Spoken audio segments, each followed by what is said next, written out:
Seigneur soit avec vous. Et avec votre esprit. Évangile de Jésus-Christ selon saint Luc. Gloire à toi, Seigneur. Dans la synagogue de Nazareth, Jésus déclara: Amen, je vous le dis, aucun prophète ne trouve un accueil favorable dans son pays.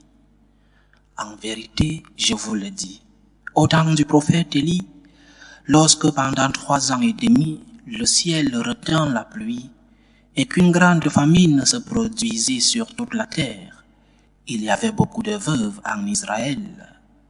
Pourtant Élie ne fut envoyé vers aucune autre d'entre elles, mais bien dans la ville de Sarepta, au pays de Sidon, chez une veuve étrangère. Au temps du prophète Élisée, il y avait beaucoup de lépreux en Israël, et aucun d'entre eux n'a été purifié, mais bien Naaman, le Syrien. À ces mots dans la synagogue, tous devinrent furieux. Ils se levèrent, poussèrent Jésus hors de la ville et le menèrent jusqu'à un escarpement de la colline où leur ville est construite pour le précipiter en bas. Mais lui, passant au milieu, allait son chemin. Acclamons la parole de Dieu. Louange à toi, Seigneur Jésus. Jésus s'éloigne de sa ville natale. Il est chassé de sa ville natale par les siens, par ceux-là qui l'ont vu grandir, peut-être par ses proches, ses amis d'enfance. Il est sorti de la ville comme un vulgaire bandit. Il est chassé de sa propre ville, où il est né, où il a grandi, et peut-être où il faisait déjà des miracles dans son enfance, bien qu'il ne soit pas public. Dans ce propre village, au milieu des siens, il est chassé. Mais pourquoi? Pourquoi? Quelle est la cause de cet éloignement de Jésus? Parce que le Jésus prédicateur n'est pas attrayant. Le Jésus qui nous demande la conversion n'est pas attrayant. Le Jésus qui nous dit ce que nous ne voulons pas écouter n'est pas attrayant. Le Jésus qui touche notre orgueil n'est pas accepté. Nous ne voulons que le Jésus qui fait des miracles, que le Jésus qui multiplie les pains, que le Jésus qui pardonne nos péchés. Nous ne voulons que le Jésus commode, le Jésus qui nous rend à l'aise, mais qui ne nous demande pas de compliquer un peu notre vie. Nous voulons le Dieu commode, le Dieu à l'aise, le Dieu qui te donne tout sans que tu ne bouges le petit doigt. Ce n'est pas cela le Dieu chrétien. Le Dieu de Jésus-Christ n'est pas le Dieu qui te donne tout sans ton effort. Dieu qui t'a créé sans toi ne te sauvera pas sans toi. Le Dieu chrétien n'est pas le Dieu où à peine tu t'es mis à genoux, tu as la solution à ton problème.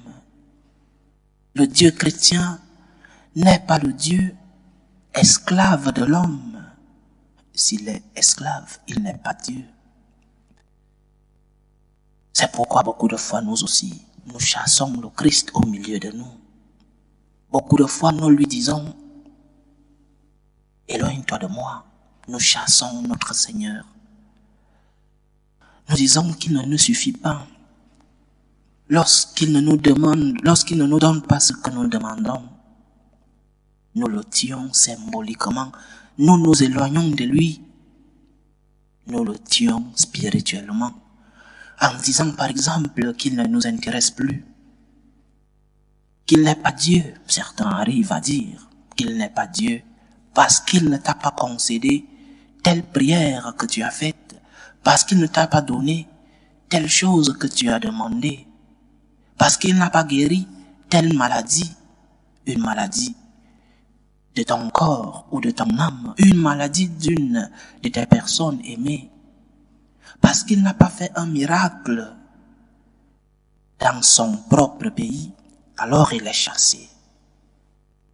Et Jésus, qui faisait des miracles ailleurs, n'est pas accepté parce que dans son propre pays, il est là pour prêcher la bonne nouvelle. Et je répète, dans notre vie, nous vivons la même chose. Lorsque le Seigneur ne te donne pas ce que tu lui demandes, quand tu lui demandes, à ton heure, tu te fâches contre lui, tu veux t'éloigner de lui. J'ai souvent entendu beaucoup dire, à quoi me sert la foi? À quoi me sert d'aller à la messe s'il ne va rien me donner? Ou alors, s'il ne va pas me donner à l'heure? À quoi me sert la prière? La personne qui prononce ces mots, peut-être pas les mêmes mots, mais la personne qui a des attitudes semblables à ces mots ne se rend pas compte de la souffrance, ne se rend pas compte de la tristesse qui est sienne. Parce que lorsque tu t'éloignes de Dieu, ou alors lorsque tu chasses Dieu de ta vie,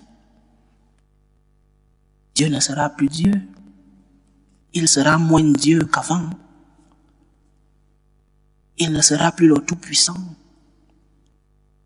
Il ne sera plus le Dieu de la miséricorde, le Dieu de bonté que tu invoquais avant. Ton éloignement, lorsque tu chasses Dieu de ta vie, le seul perdant c'est toi. Parce que tu es seul. Tu es seul dans tes problèmes, tu es seul dans tes moments de difficulté, tu es seul dans tes souffrances. Et lorsque tu demandes à quoi me sert Dieu, tu ne te rends pas compte. Dieu doit-il te servir? Dieu doit-il être à ton service? Dieu est-il ton esclave? S'il est un esclave, comment peut-il être Dieu? Et s'il est Dieu, comment peut-il être ton esclave? Nous essayons toujours d'avoir Dieu à notre commandement.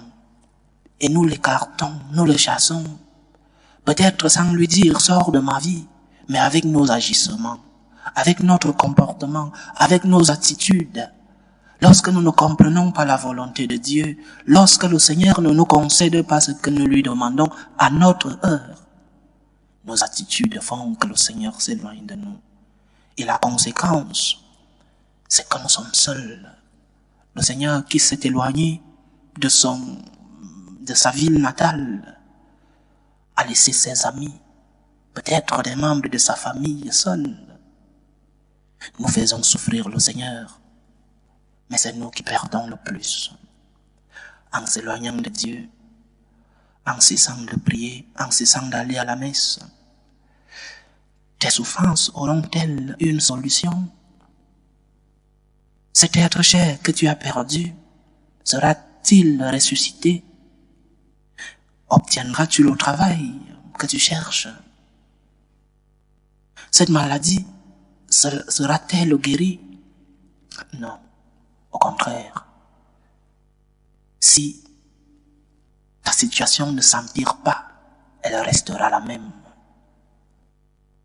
Et elle sera pire parce que tu seras seul, sans soutien, sans réconfort, sans protecteur, sans ce Dieu qui te dit, avec cette voix si douce et si amour, tu n'es pas seul, continue de lutter.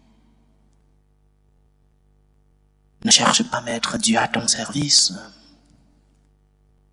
Ne cherche pas que Dieu soit à ton image et ressemblance. Dieu est Dieu et nous sommes des créatures. Et lorsque nous ne comprenons pas les plans de Dieu, lorsque le Seigneur n'agit pas selon notre vouloir, faisons-lui confiance. Faisons non seulement un acte de respect parce qu'il est Dieu, mais un acte de confiance. Seigneur, je ne comprends pas. Seigneur, je veux comprendre. Mais qui suis-je pour comprendre tous tes plans? Seigneur, je ne comprends pas, mais je ne veux pas m'éloigner de toi. Parce que le Seigneur nous a déjà montré tant de signes. Le Seigneur nous a déjà montré tant de merveilles dans notre vie. Mon âme exalte le Seigneur devant nous dire. Parce qu'il s'est tourné vers toi. Parce que sa main continue de t'accompagner. Ne chasse pas Dieu de ta vie. Ne t'éloigne pas de Dieu parce que tu ne comprends pas ses plans. Ne t'éloigne pas de Dieu parce qu'il ne te concède pas ce que tu lui demandes. Insiste dans la prière avec humilité. Mon âme a soif de Dieu, le Dieu vivant. Et si mon âme a soif de Dieu, je ne veux pas me séparer de lui. Si mon âme a soif de Dieu, je ne veux pas que Dieu s'éloigne de moi. Que le Seigneur continue d'agir dans nos vies. Que le Seigneur continue de réaliser ses plans dans nos vies. Et lorsque nous ne les comprenons pas, qu'il nous donne la grâce de la confiance. Loué soit Jésus-Christ. À jamais.